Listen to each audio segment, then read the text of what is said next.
做肥的，你客家人讲，迄10万个人做的些哟。较艰苦的所在，客家人伫合约你去做啦。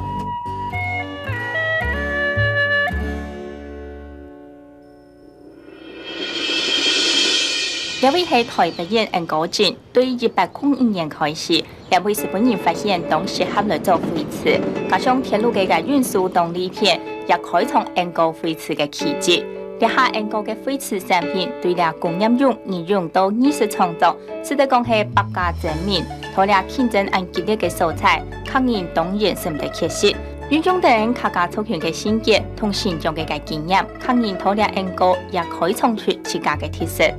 英國一個客家人吼，就差不多前差不多30年左右來較多，30年到35年這段時間來較多，就等於講鴉片吼當發展開始發展的時候，人就上來啦。做肥的當然就其他部分啦。英國嘅客人大部分係在啲廢瓷廠做事，林東龍算係少數嘅例外。對產品嘅設計、開發到行銷，做下佢一手來做。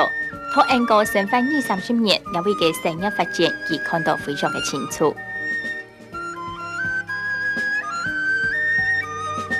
我想用啲肥嘅，喺講做來打出一隻英國啲燒烤嘅特色，到地方啲產業來提升起來。我認為講應該有發揮嘅空間。同日下鐵路上看得到嘅藝術飛模胸款，林東龍佢嘅廢瓷創作嘅一個出發點係強調色彩要好用。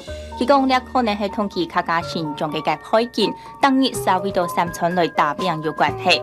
林東龍佢利用到廢瓷嘅一個專業平均保溫嘅特性，來開發出一種特殊嘅燒烤廢瓷。按照選材高溫之下，廢瓷將咪特色必配。佢講呢係佢特有嘅技術。一下佢單槍做到產品嘅設計，推廣其實交幫工廠來做咧。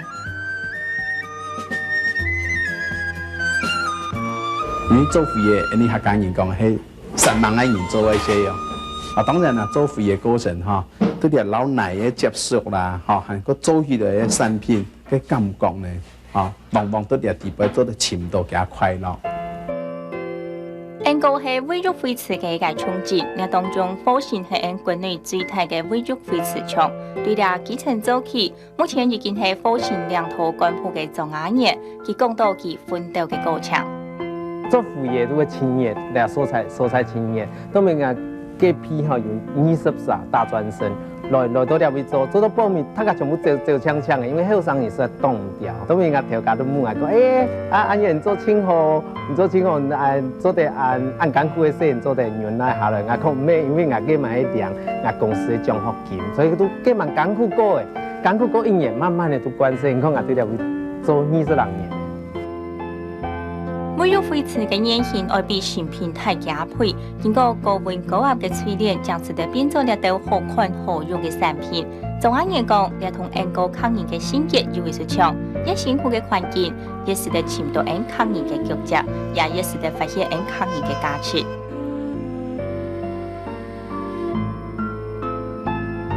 特別講客家人較唔驚死吼，較唔驚死，較冒險泛濫啦嚇，較敢做，所以講。較艱苦的所在，證明見到較艱苦的所在，因可能你就會注寫咩咁樣。較艱苦的所在，客家人佢合約你去做啦，有啲人佢會擋唔掉，不開關咧。不過你就行業一個對呢方面還有法度來適應。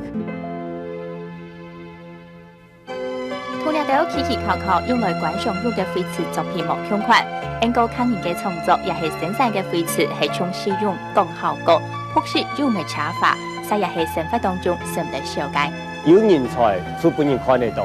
人看得到嘅話，自然對大家就會有認同性啦。客家人來到一本狀，有辦法講好好嘅發展啦。有在落地生根，有辦法發展出一個事業啊，一個家庭啊。